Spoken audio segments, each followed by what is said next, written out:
You ready? Well, good evening.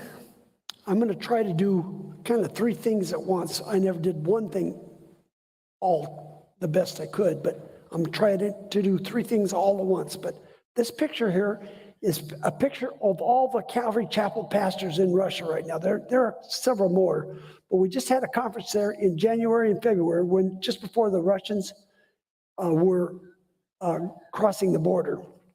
And this is not being, I don't think it's being recorded to put on the radio station, is it? Because I'm not supposed to tell all these guys are opposed to the war in Ukraine, even though they're Russians, but they just think their country's being lied to and they've been tricked. Nobody that's going to Ukraine has been trained, and they don't have any equipment, they don't have blankets, they have nothing. They're just hurting, and they didn't know that they were going to kill their cousins. And everybody in Russia is married to somebody in Ukraine. And anybody that's been to Russia goes to Ukraine as well. I did 30 years in Russia, but I even worked in Ukraine before I went to Russia. So we knew lots of churches there. We have as many Calvaries in Ukraine as we do in Russia, but the Russian pastors were so troubled by this that they decided not to support the war, but they just can't say anything openly. If you oppose the war, it's a 10-year sentence in Russia right now. And, I have nothing but disgust for our own media right now, but it's even worse over there. So they're still being told every day that this is not a military action, it's only an exercise.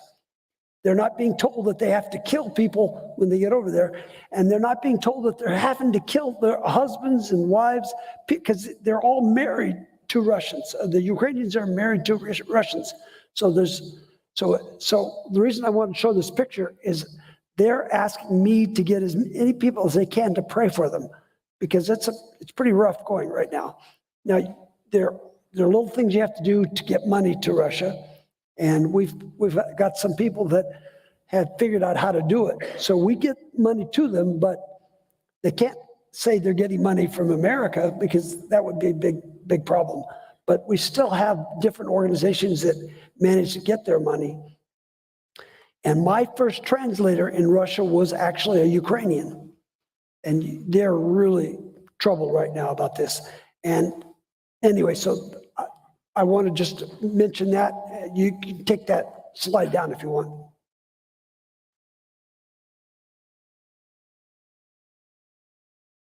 So as I mentioned, that the topic this morning is, or this evening, is this morning or evening? It's evening? I can't keep track of it, but is a free grace view of evangelism. And it's not going to shock you to hear that, but there's also a free grace view of discipleship. And this shouldn't be a surprise to anybody, but if you want to know what the goal of biblical evangelism, it is to win or encourage a lost person to put their faith in Jesus Christ. That's not difficult to understand, but a true evangelism is only directed at a lost person. So many messages are shared to a saved person as if they were lost. But also for discipleship, the goal and aim of discipleship is to get a saved person, not a lost person, to get a saved person to live for Christ as they should, to please Him, to honor Him, to become disciples. And so I'll talk about that a little bit. And this is going to also relate to the ministry I've had in Russia for at least 30 plus years. I think it's 34 years now. But my ministry to Russia really begins with my ministry in America. It begins in 1968 when I came to Christ. I was a local hangout. You don't have a hangout like this here, but in California, they had a place called Taco Tia. It's like a Taco Bell. And we're just a bunch of teenagers. I wasn't even 20 years old. We're just hanging out at this local fast food restaurant. And somebody came up and asked us if we wanted to go to Tahoe with them. And Tahoe was considered an interesting place, and everybody wanted to go there. So along with 4 other young people, he asked us if we wanted to go to Tahoe with him, because he said he was tired and needed some people to help him stay awake. But we got on the road with him, driving to Tahoe from Riverside, California, about an 8-hour drive. And he said, you guys don't know me, but I just got out of prison. I'm still on parole. We didn't know why he had been in prison. And, in those days, we really didn't care. So we got in the car and drove with him. But when we got to Tahoe, we hadn't been thinking about it. Tahoe is a place, it's like Las Vegas. You have to be 21 to gamble. So when we got there, we asked him if he could take us back to Riverside, because even though it was a long trip, it was boring. We had nothing to do there, because you couldn't be in a gambling casino in those years. Now you can probably get away with it. But anyway, so on the way back, he stopped at a little park in Tahoe, and he said, I need to do some things here. So we stopped at a park, and he opened the back of the trunk of his car, and he pulled out a shotgun. We didn't know why he had that shotgun in his car, but we knew he had been in prison. We thought maybe it had something to do with that, but we didn't know. But he began sawing off the barrel of the shotgun. And we had no idea why. But then he got back in the car and he says, we'll take off, and I'm going to stop at this little place to get some snacks. So he wasn't much younger than us, maybe a couple of years younger, but he stopped into this food place to get a snack.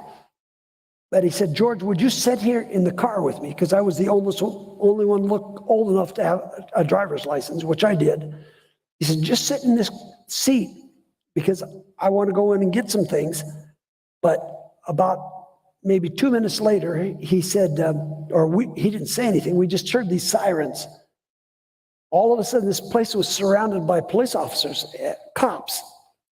And then this guy that was driving us to Tahoe had his hands behind his back, 2 police officers escorting him, and another police officer had a rifle in his hand, and it was his rifle. And we're just dumb kids. We didn't even know what this guy was about, what it was about.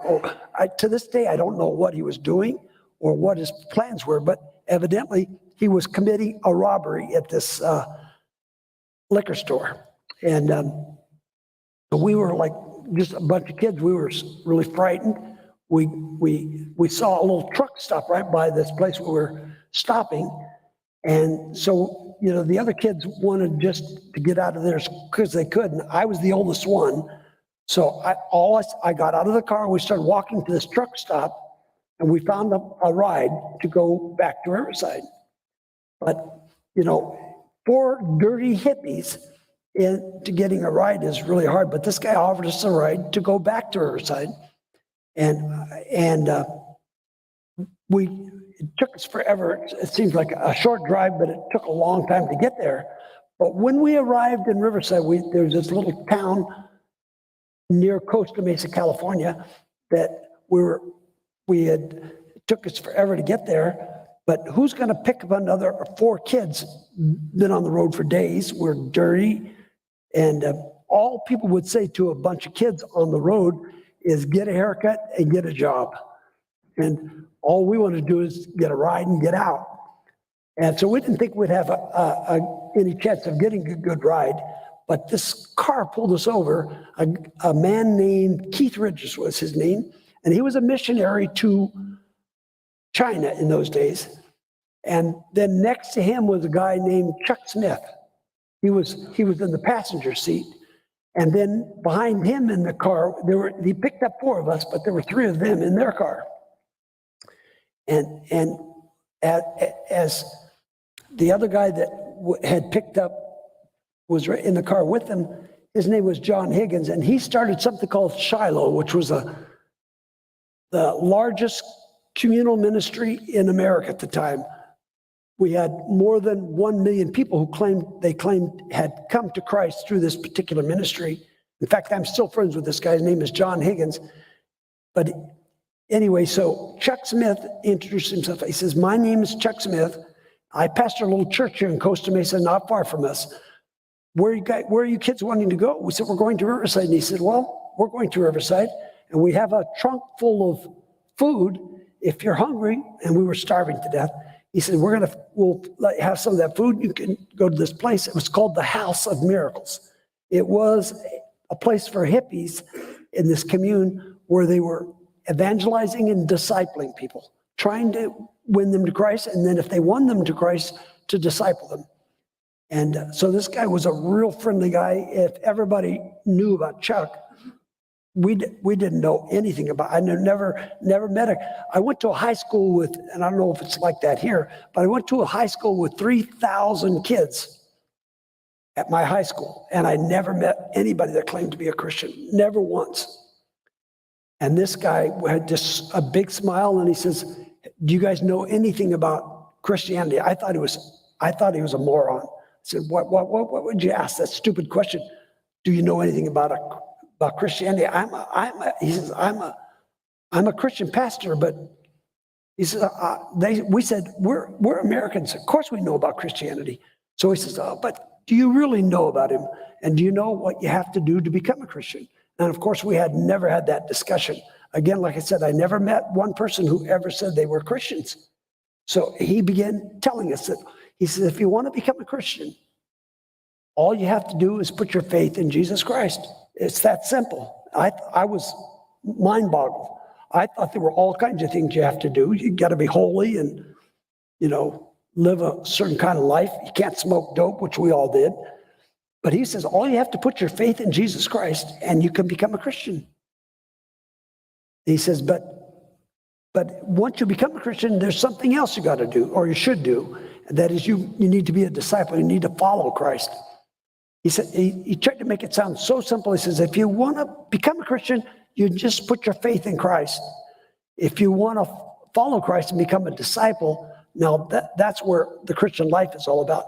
And this was at the beginning of what they call the Jesus movement. This was 1968. One day there were no Christians anywhere in 1968. Nobody knew any Christians, but all of a sudden there were thousands of them. And this guy, Chuck Smith, had a church of 50 people the first time we went there. 50 people. That would be a small church even in Texas.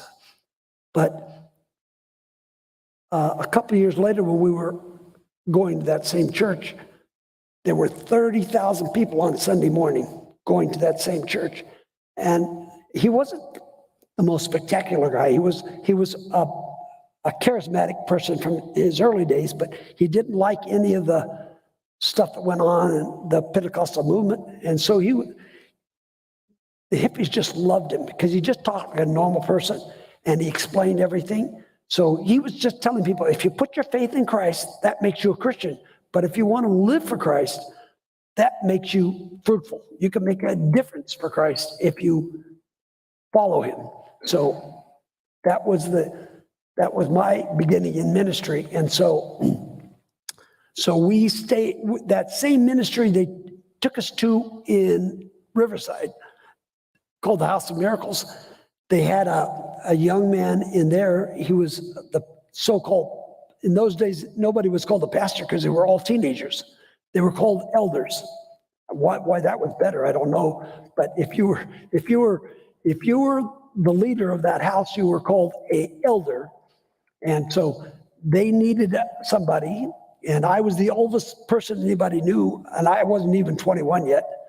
So they asked me if I would be the new leader at the House of Miracles.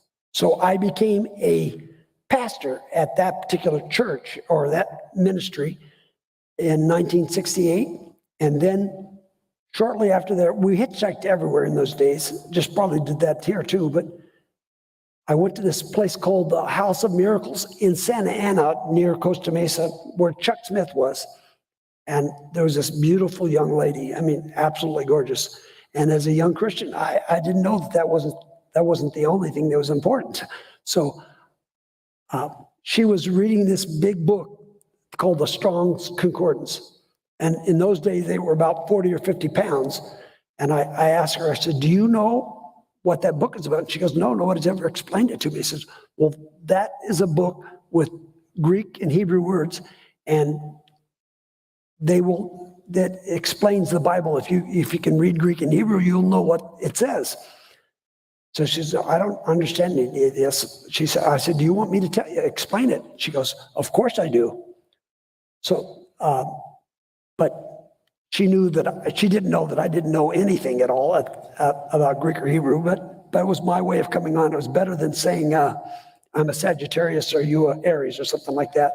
So I just said, I want you to read this word here. So you open it up, and I think I went to John 3:16, which we'll talk about in just a moment. John 3:16, and there's this word love, agape.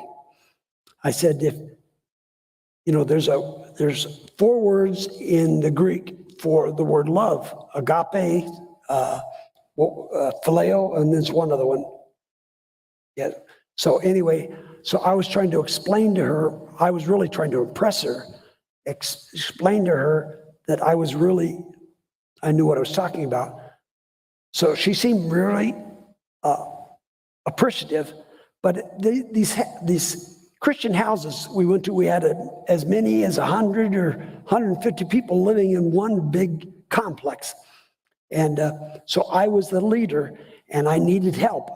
One of the things we had to do, about 200 people come for food. It was different than it is today.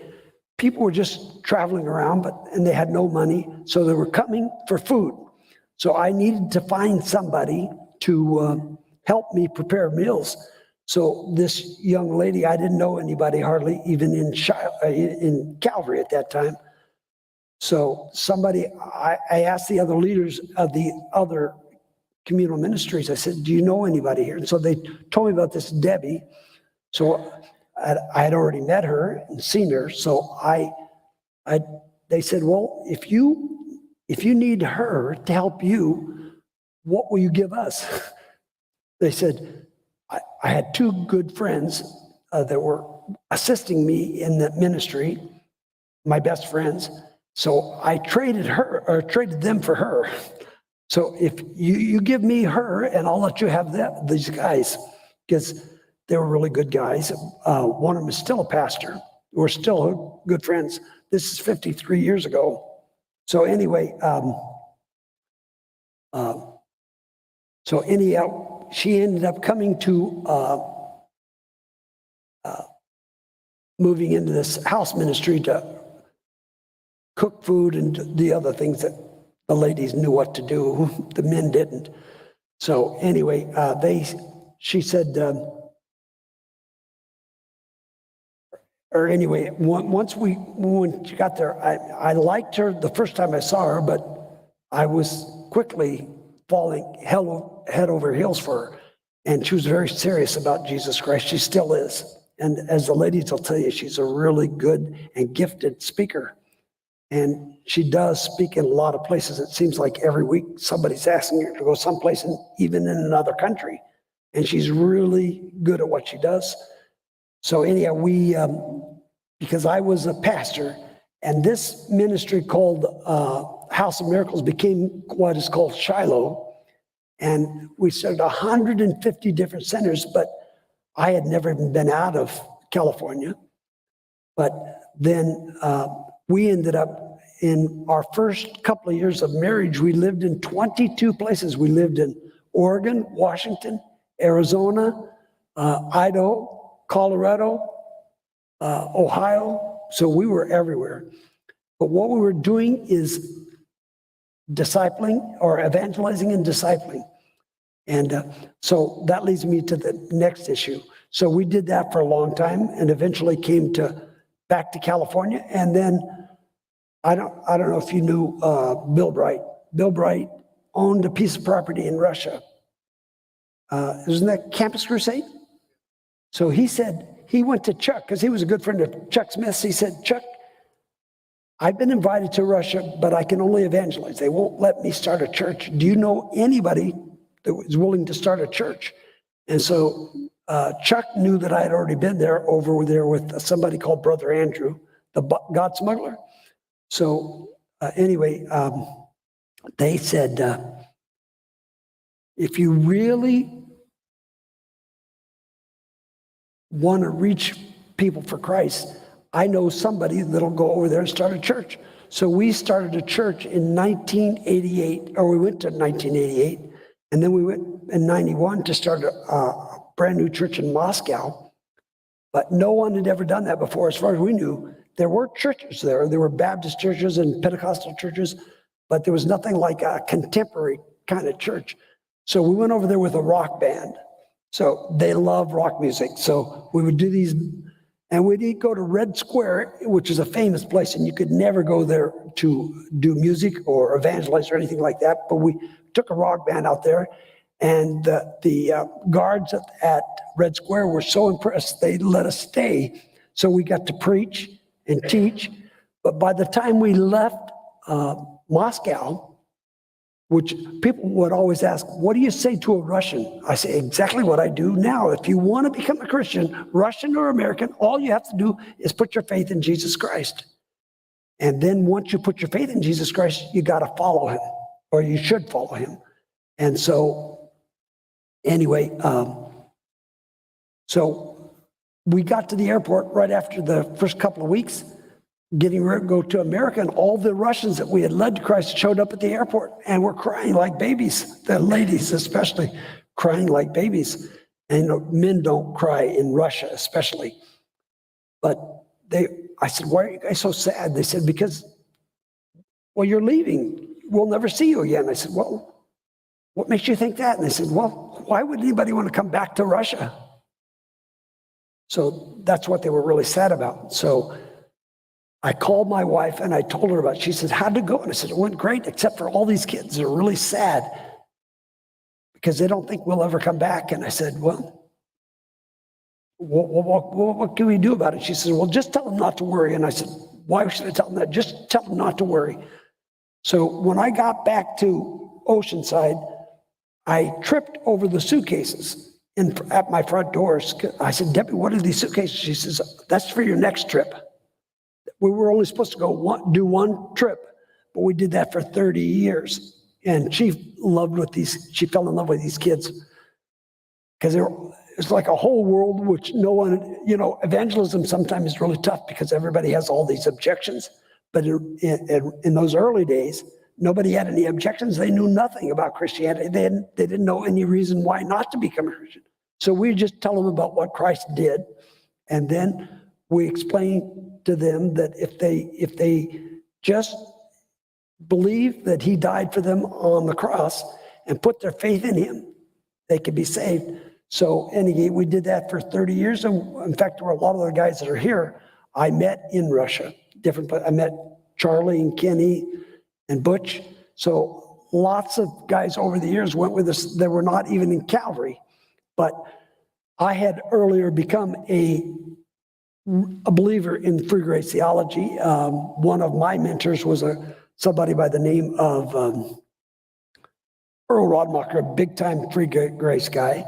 But everybody, it made it easy for me because the first thing I learned from Chuck Smith is if you want to become a Christian, all you have to put your faith in Jesus Christ.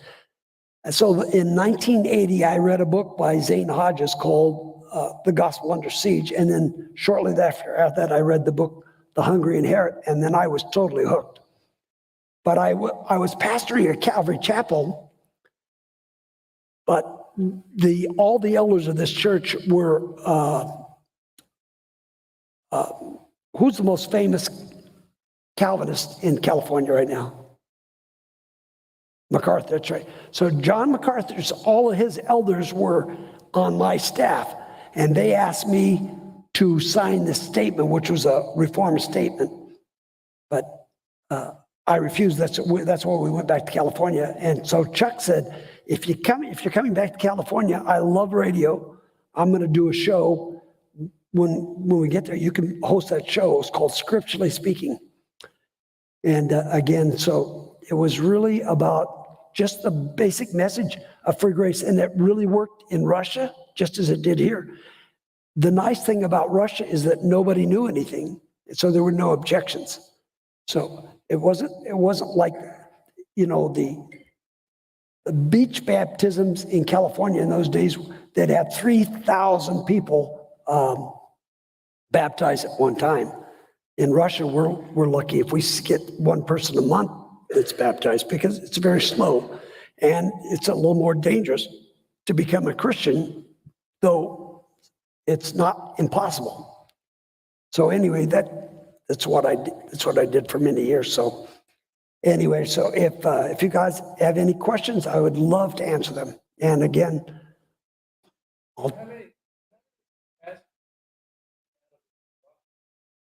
I would say about 60 or 70%. That's where I met them. And some of them, you guys met some of them that were on staff when you were over there. One of them was what we called them, in Russia, they call them screamos or emos. Screamos are people just yell at you when they're singing, and emos do something emotional. So it's kind of easy listening music. But so that was, so we did all these concerts, and in the most popular evangelical Christian rock group was called, it was called Love Song. We called it was like heavy metal in those days, but they were real mellow. And those guys are still playing today. It's called, but I took a lot of groups over there. And every group that we took over there, we'd give them an opportunity to come to Christ, tell them what they needed to do, and they would show up after these meetings. So we would go over there for just a week or two, but then we'd have one or two people stay behind. All of our pastors were Americans, every one of them, because there were no Russian believers. But once they became Christians and had given a little time to grow up, they did really well. I don't tell anybody this, but I think I worked for 30 years in there, but I think they're doing better without me than they did with me. So it's because a lot of the guys are real committed to the free grace of you, and they're still in touch with a lot of guys here. And a couple of guys talked to them even this morning, I think, didn't you? Butch talked to the guy in Russia, in Kaluga.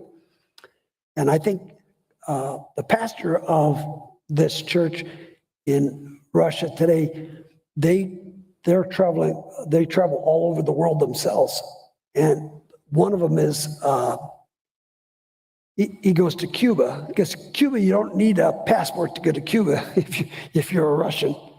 But again, it's very hush-hush because it's very dangerous. The Russians cross the border to go to Ukraine and bring them aid. They're not supposed to support them, but they do. And the officers, the thing that shocks me is that once they got told that they couldn't come into Ukraine, because they would say, "Why are you here?" They say, "Well, we just want to help these people." So when the head border guy would say, "These guys are just trying to help out, just let them in." So all the Russians are being allowed to go into Ukraine with aid. And again, it's kind of dangerous. And right now, it's easy to get into Russia. It's not so certain that you can get out. So it's a very difficult situation right now. So we meet every morning at 8 o'clock.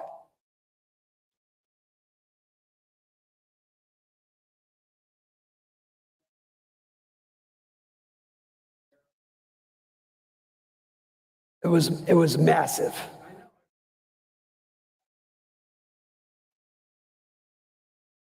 Well, the Jesus movement, again, I think the leader in the Jesus movement, nobody would admit this, but I think it was Chuck Smith.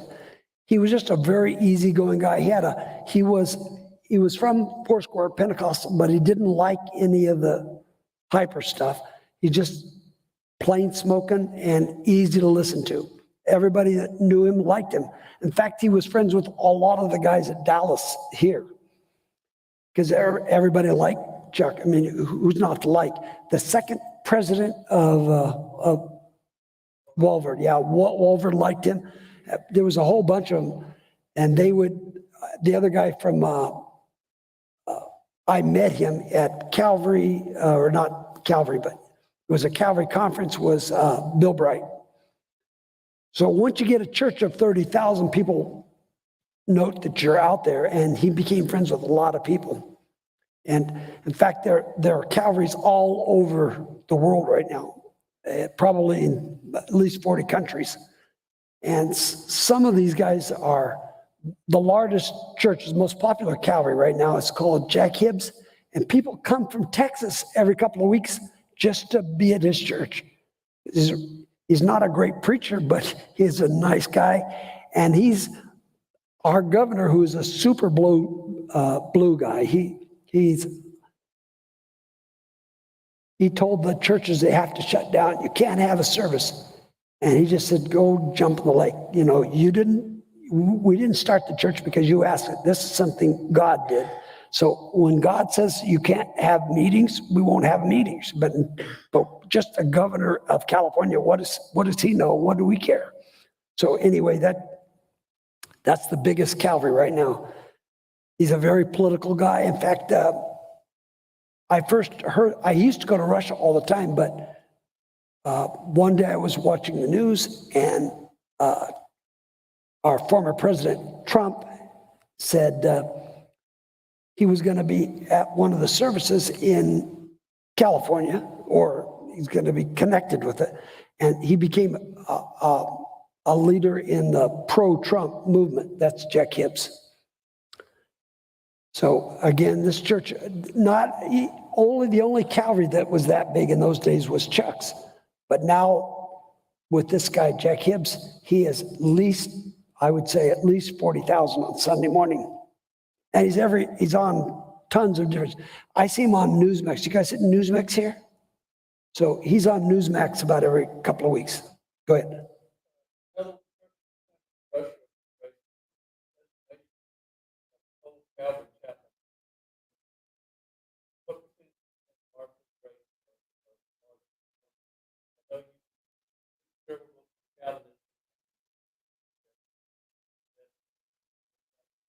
It is. But there's one here in Houston, Texas, is a big Calvary. It's a pretty good sized church. But he just asked me for 75 5-point books because he's been inundated by Calvinism. So I would say most Calvary pastors are not Reformed, but so some of them that are, I wouldn't say many of them are free grace, though some are. There is somebody here, I think I called you about, there's somebody who always responds to my Facebook posts. Not him, you knew him, Steve Lewis. I don't know Steve Lewis, but Steve Lewis somehow was connected to Calvary Chapel. Do you know if he's ever in there? Because oh, was he? Oh, I didn't know that. But he always responds. But they put me in Facebook jail, so I haven't heard from anybody in 2 years. So I told him, I said, listen, I don't really care about your Facebook jail. I've been in a real jail, so it doesn't matter.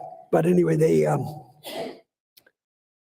but I would say Calvary's as a whole, they learn from Chuck that all you have to do is put your faith in Christ if you want to become a Christian. But if you want to be a disciple, you got to follow him. So I'd say a lot of Calvaries believe that.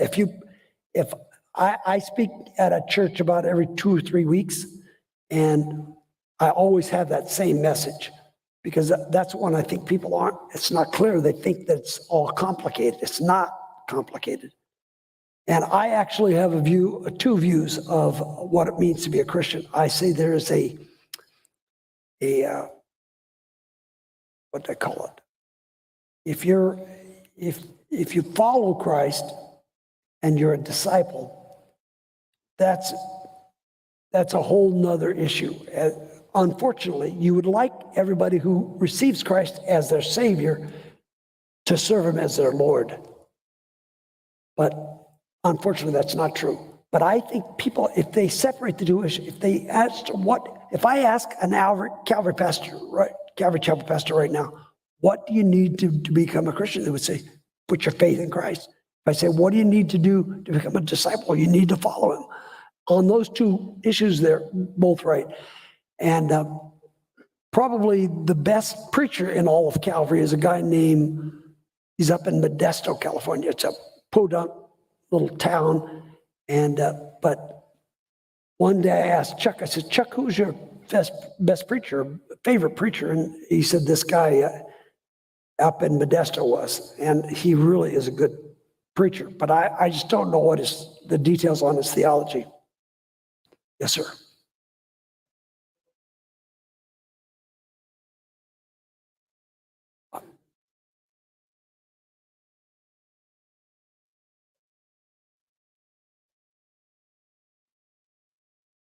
Yeah,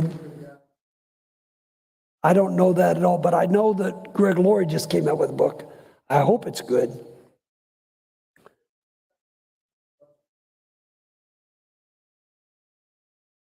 Where is he from?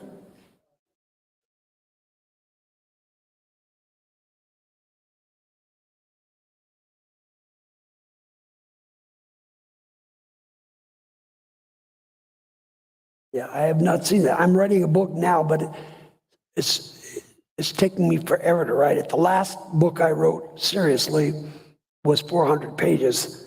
The first book I wrote on Calvinism, they said it was too short. And John MacArthur was really upset about the book. But when I wrote the bigger one later, they said it was way too long. So it's called The Dark Side. It was supposed to be here, but when Amazon realized that I was no longer publishing, they called me and I said, how would you even know who I am? Because I don't have a big name. Somebody like Chuck Smith, they might know who he is, but somebody like me, they didn't.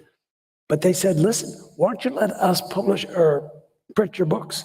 So I started working with Amazon. All of the books that I do now are on Amazon. The original publisher is Costa Mesa, where originally it was published. But once Chuck died, my views on theology and other issues were a little different than a lot of guys. So it may seem a little surprised, because I still go to a Calvary. I've been there for over 40 plus years.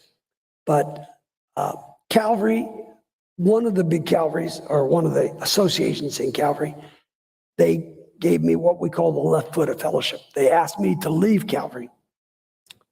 I didn't go, and they just didn't say anything. So we just left it at that. But I no longer was pastoring at Calvary, but I go to a Calvary, and his views, I would say if you went there on a Sunday morning on a regular basis, you would think he's free grace. But both the pastor and the assistant pastor are both free grace, because I never hear anything I disagree with. Well, I was writing articles called Stay the Course. And in those were the early days of the earlier version of the woke music movement. Wasn't called woke, it was called, what was it? The hip new Christians, what were they called? Anyway, they didn't like it because I say, we need to stay the course. And Chuck was he really said, if the Bible says it, I believe it, and that settles it. And in fact, I know some people don't agree with this, but there's some issues that seem really petty, but if it's in the Bible, I just say, that's my position. So, and they didn't like the fact that when everybody realized that Chuck Smith was dying, one of the guys that was most hooked up with Calvary was a guy named Bryson, and he started something called the CGN, it's called Calvary Global Network, and they're as woke as you can get. And he used to be the pastor of the church I go to now, and he used to go to Russia all the time with us. But once he got hooked up with all these I have an article right now that it's free grace versus reformed grace. And he is hooked up. You guys ever knew the name? His name was Mark Driscoll. He got later busted for plagiarism, other things, but a bunch of Calvary guys were trying to get him into Calvary. And I made a little bit of a stink out of it. And so they asked me to leave, because Stay the Course was basically a view that says, if the Bible says it, we believe it, that settles it. And in fact, I did write a book while Chuck was still alive. It's called, now this is the key word, is A Calvary Chapel Statement of Faith. And it's basically, it's a mainstream evangelical statement of faith, but from a Calvary perspective. But once you get beyond some of those most basic issues, there's a lot of things that the churches right now are really messed up with the whole woke movement. And this guy, Brian Broderson, I would consider, he was a big supporter of Black Lives Matter.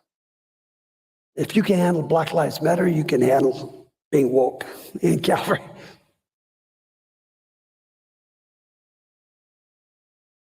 Well, again, even the Black Lives Matter is I think the whole thing now about boys becoming girls, and I don't know if you knew this, one of the most famous guys in the world, when I was a kid, I really liked this guy, he's now promoting same-sex marriage. And he was known as an evangelical. He still considers himself an evangelical.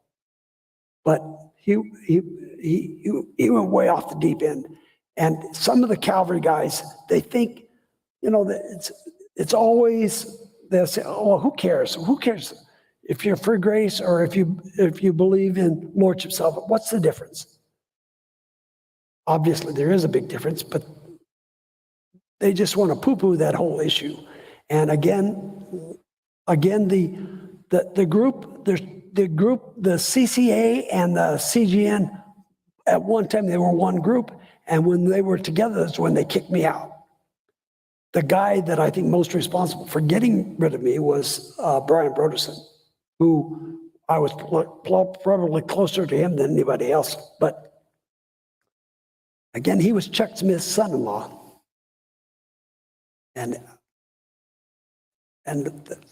But Chuck Smith's son, right now, his name is Jeff Smith, and he represents the guys that are real faithful to the early teachings of Calvary.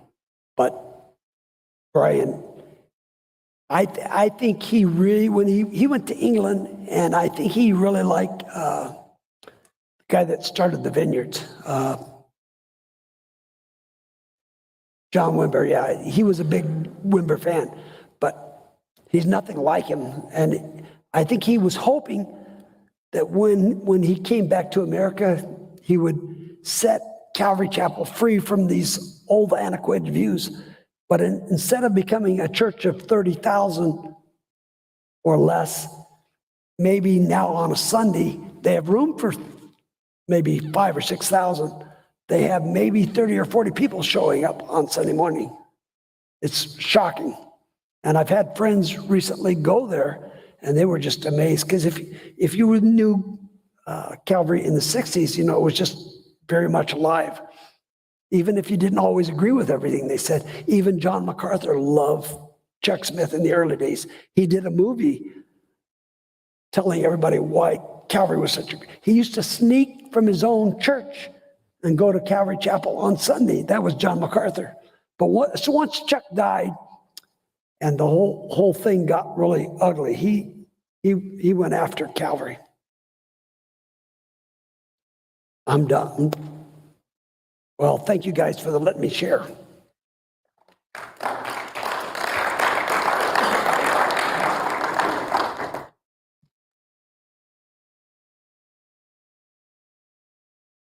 George, and talk to him if you've got questions. He loves to.